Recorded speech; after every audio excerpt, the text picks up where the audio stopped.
Hello friends, welcome back to Relief Tutorials. In the previous lectures, we have discussed about many methods for the separation of mixture. Now, today one more method we are going to discuss, and that is crystallization reaction. For crystallization process for separation of mixture. See, this process, crystallization, first of all, let us understand what do you mean by crystallization. For that, first of all, you should know what do you mean by saturated solution. Saturated solution means the solution in which maximum solute is dissolved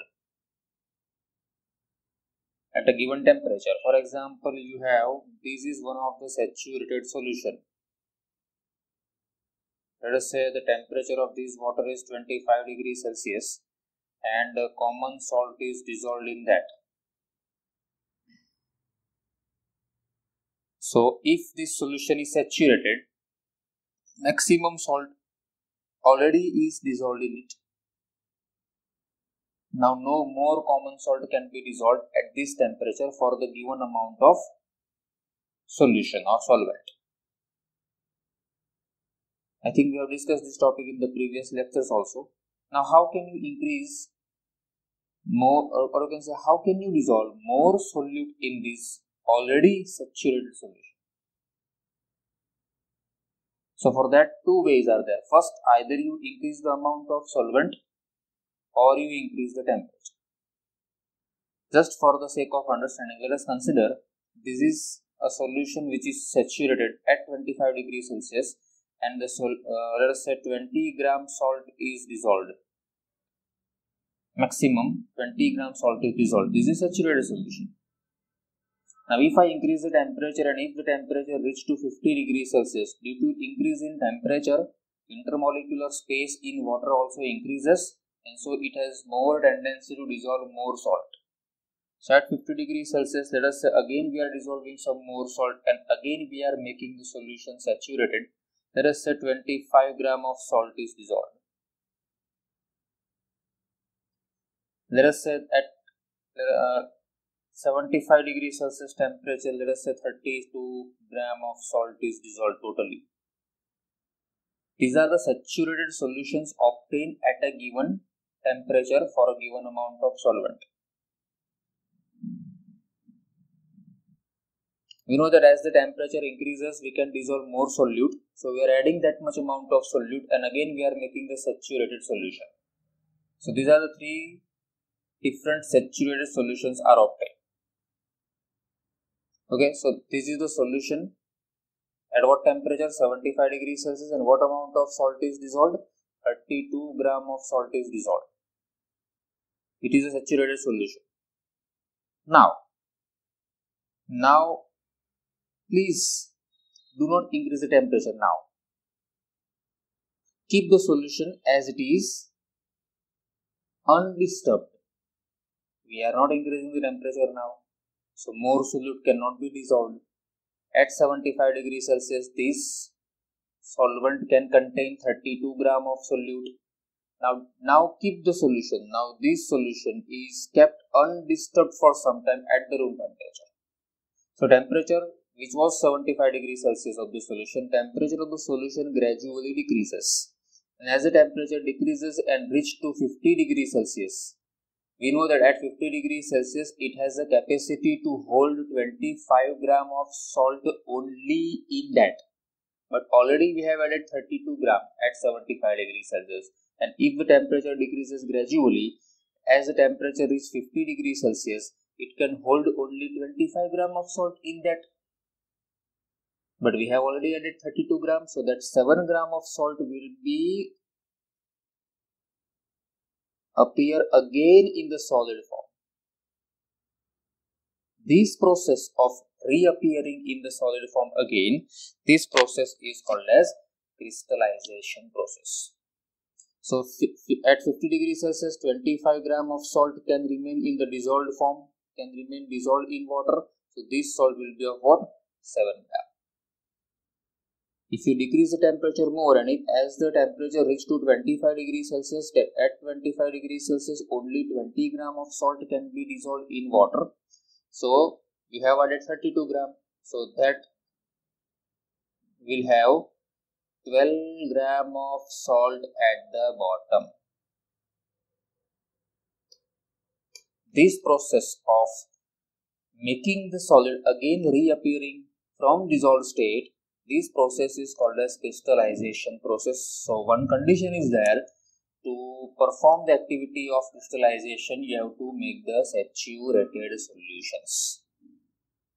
Okay, now you might have some question in your mind, and what is the use of this? That salt we are dissolving and again the same salt is reappearing. Difference is that the salt you have dissolved, may contain some impurity. Okay, but the salt which is recrystallized in water, is totally in the pure state. So the salt which you have added may be having what? Impurity. So that was what? Impure salt, and by crystallization you can obtain what? Pure salt. Okay, so this crystallization process is used for the separation of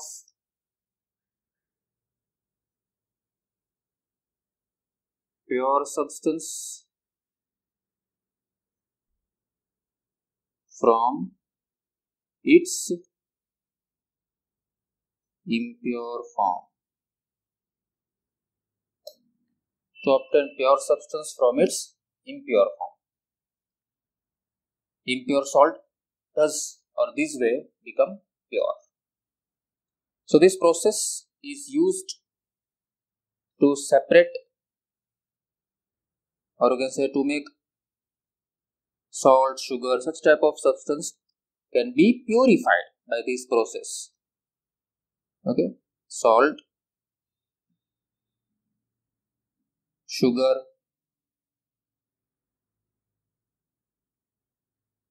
copper sulfate.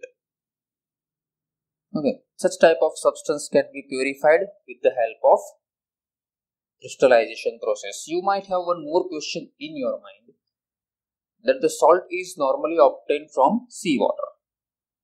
Okay, for example, seawater. Let us say this is seawater collected in some vessel. This is purely seawater. So what we do, first of all, with the help of evaporation process, we are trying to evaporate water. So as the water get evaporated, what you will have? You will have salt. But this salt which is obtained here, this salt contains what? Some impurities also. So with the help of evaporation process, we are not getting the substance totally pure. So to make it still, or to make it extremely pure, now this salt with its impurity should be dissolved in water to make the solution saturated. Temperature should be increased up to certain extent, and then again temperature is gradually cooled down, or the solution should be gradually cooled down, so the salt can be reappear in the crystal, in the pure form, and that is what the thing but the crystallization process. One thing. Second thing, the salt which you have obtained here by just evaporation of water, see, actually we are discussing one topic, that why crystallization process is greater, or you can say better than the evaporation process, because in the evaporation process, the salt which is obtained by the evaporation is not 100% pure. One thing. Okay, and second thing, that during the evaporation process, due to extreme heat, some solid also can be destroyed. Sometimes due to extreme heating, for the evaporation, due to extreme heating, sometimes the solid also can be destroyed. So in place of evaporation, we are using crystallization process to make the salt pure. Okay, so crystallization is far more better process than the evaporation process. Okay, so normally this process is used. What are the uses? This process is used to obtain pure salt from its impure sample.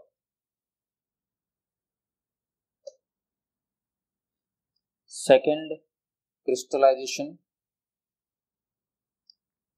separation of crystals of alum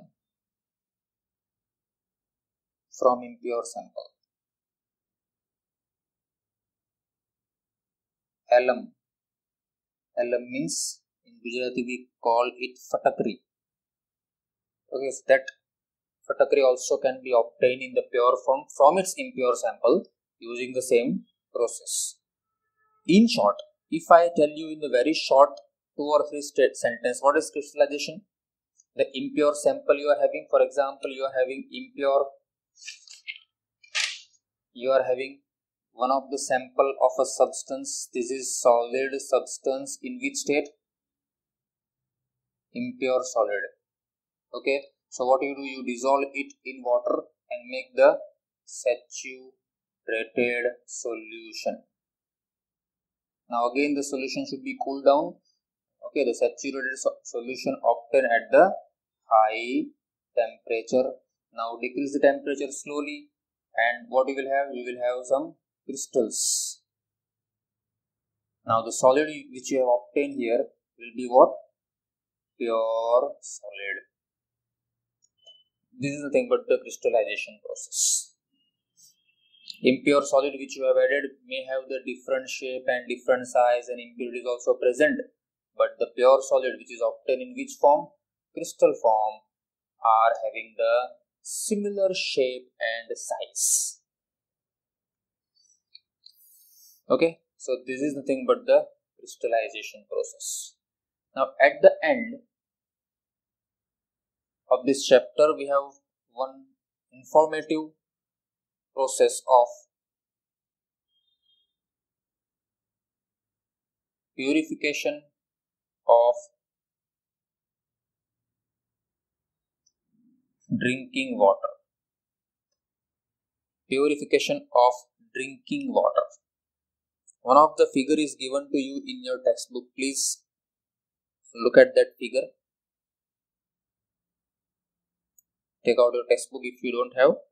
So one of the figure is given to you. In that first, which is given reservoir. Reservoir means what? The water reservoir, dams, rivers, or any type of pond, whatever. That water from reservoir passes to and collected into sedimentation tank. So what do you mean by sedimentation process? Sedimentation means what? It is nothing but the removal of suspended solids. Suspended solids, or you can say solid waste. Suspended means what? Undissolved.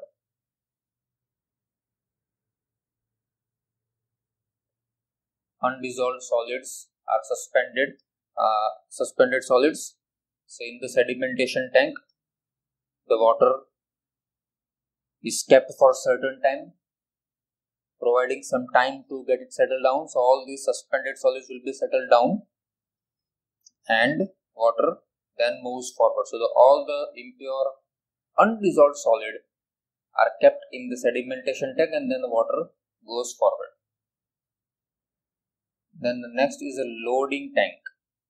In this loading tank, what do you mean by loading process? Loading process means it is nothing but the removal of small particles like clay particles which are present in the colloidal state. Removal of small using if you know alum, fatakri again. So by using alum or using Photagri, what we do, we neutralize the clay particles which are actually negatively charged. So those particles are again combined together, converted into the larger form, and they again settle down at the bottom, and then water moves in the forward direction. After passing from the loading tank, water passes from the filtration tank.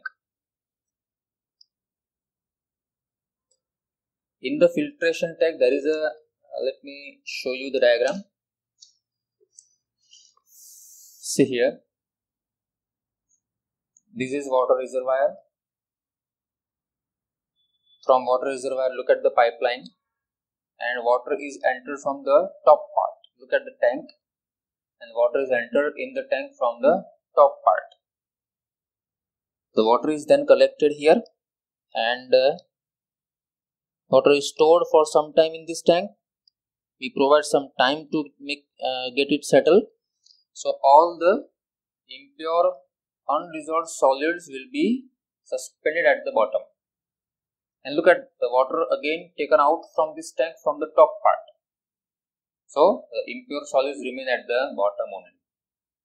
That is sedimentation, allowing solid to settle. Then again the water is added to the loading tank. Alum is used to collect the colloidal particles. Colloidal particles cannot be settled down automatically.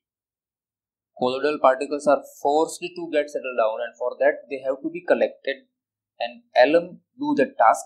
They collect all the clay particles, converted into some bigger size particles, so they can be collected again at the bottom. Look at the output pipeline. That pipeline takes water from the top part. So these impurities remains as it is at the bottom. Now this is filtration tank. In the filtration tank, there is three layers here. There are three layers, not actually seen directly here in the figure, but three layers of what? Three layers of different type of gravels. At the bottom, there is a coarse gravel, means large gravels. Large gravels means somewhat larger in size. Over there is a layer of small gravels. So you can imagine the large gravels like this at the bottom. Over that there is a layer of what? Over there is a layer of small gravels. And over that there is a layer of fine sand. So three layers are there. Fine sand is there. Look at the output pipe from the loading tank. It takes the water to the top. Now it is entered in the filtration tank from the top of the tank. Okay, so water slowly passes, and look at this. The output valve or output pipeline is from bottom. So the whole water has to pass from the thin layer of fine sand, then small gravels, then the large gravels. So this layer acts as one type of filter or filter paper. So water filtered from these, most of the dissolved or undissolved impurities remains as it is in these layers, and then water passes towards the chlorination tank. So what happens in the chlorination tank? Name itself suggests to you, chlorination means what? The water has to pass from the layer of chlorine.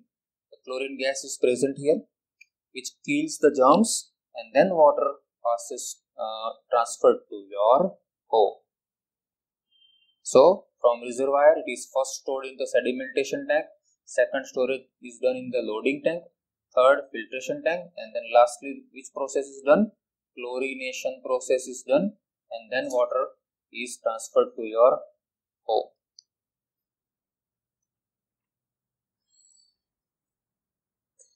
So these are the methods of separation of mixtures. The last topic is there in your textbook, and that is what? The physical and chemical change. Is quite easy to understand. Physical and chemical changes. So what do you mean by Physical change. It's very easy to understand. Physical change is the change in which the substance does not change.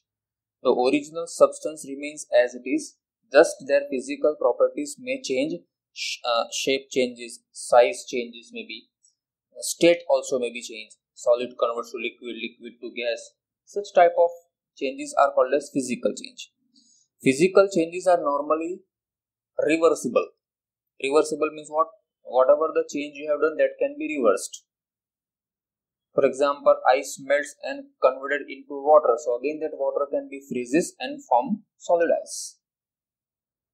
Okay, melting of ice, cutting of something, cutting, melting, boiling. These all are the physical changes. No chemical composition has been changed. And in the chemical change, what is happening? The substance totally changes. Once the chemical change is occurred, it is very hard to get it reversed. It is not easily reversible. Okay, for once the coal is burnt, once you burn coal burns and forms carbon dioxide. So now can you convert carbon dioxide into coal again? It's not possible, I think.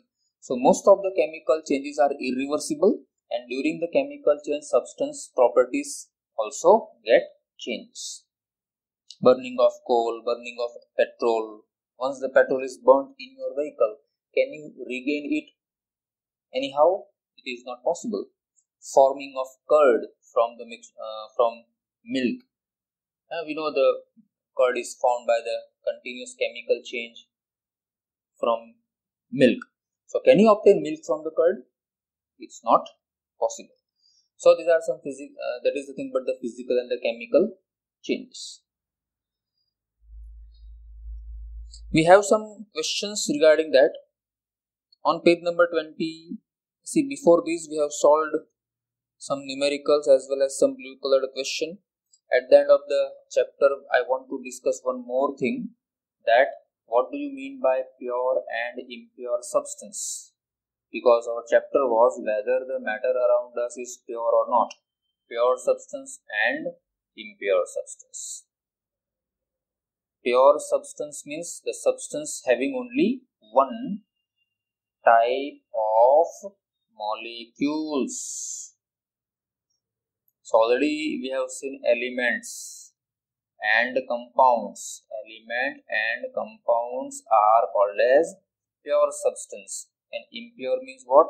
Contain two or more molecules, two or more type of molecules. So mixtures are included in impure substance. So let us solve blue color questions fast. In the very beginning, look at the textbook. On the very beginning, on page number 15, you have some questions. What do you mean by? The question is on page number 15, please. What is meant by pure substance? Pure substance means a substance made up of only one type of molecules. Okay. Second question, list the points of differences between homogeneous and heterogeneous mixtures. I think we have done this during the theory. Homogeneous mixtures means what? The mixtures which are thoroughly mixed with each other. The composition of mixture is similar or same everywhere, but in the heterogeneous mixture, the particles means the mixtures are not mixed uniformly everywhere. Then example 2.1 we have solved already. Page number 18, you have some 3 blue color questions are there. Differentiate between homogeneous and heterogeneous mixtures, that we have done. Question number 2, how are Sol? Question number 2, that how are Sol, solution and suspension. Sol, solution and suspension are different from each other. So Sol is a colloidal solution. I think we have done that. Sol is nothing but the colloidal solution made up of solid and liquid. solid phase and liquid medium. Solution is a true solution. And suspension means when a solute is not dissolved, solution is not dissolved in solvent. Then we have solved question number 3 already we have done. Now on page number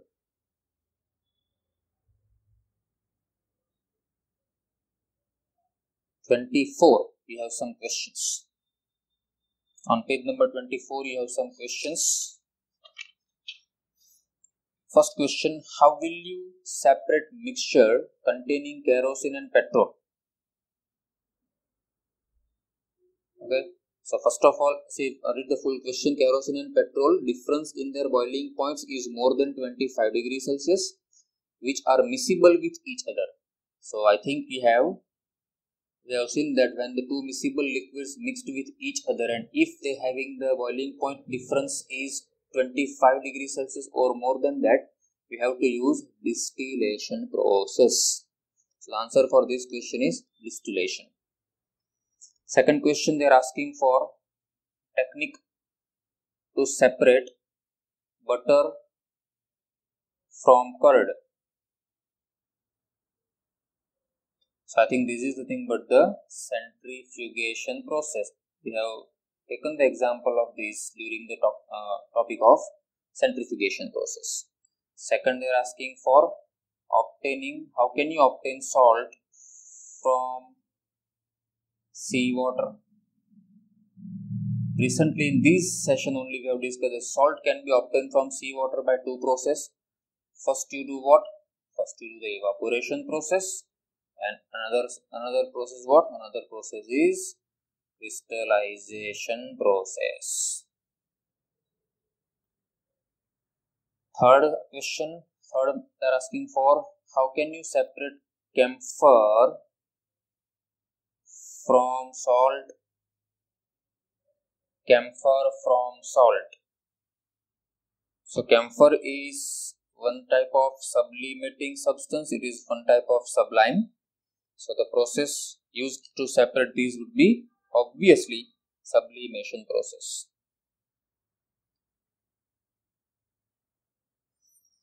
Question number, blue color question number 3 is that what type of mixtures are separated by the technique of crystallization?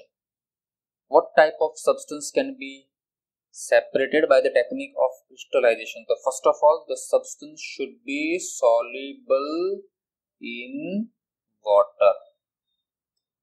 So the substance which are soluble in water can be separated by crystallization process. Okay, so next page number, same page number 24, and some more blue color questions are given. Classify the following as physical change or chemical change. Cutting of trees. See, cutting is one type simple physical process because there is no change in the chemical properties of trees. So cutting of trees is the physical change. Melting of butter in a pan. So melting is also physical change. Rusting of almari. Rusting means is one type of chemical reaction. So that is the chemical change. Fourth, boiling of water to form steam. Means water converted to steam, physical change. Next, passing of electric current through water, and the water is breaking down into hydrogen and oxygen gases. So that is also chemical change because when you pass electric current from water, water gets separated and hydrogen and oxygen is obtained, chemical change. Dissolving common salt in water. Dissolving common salt in water. Dissolving is one type of physical change. Making a fruit salad with raw fruits is also chemical change. And then burning of paper and wood. Burning is a chemical process. So it's a chemical change. Next, try segregating the things around you as pure substance. and impure substance. Okay, so many things you can see from your surrounding, and you can classify them into pure or impure. We know that pure means elements and compounds are pure, and mixtures are always impure. So this is the end of the chapter. In the next session, we will go through the exercise. Best of luck.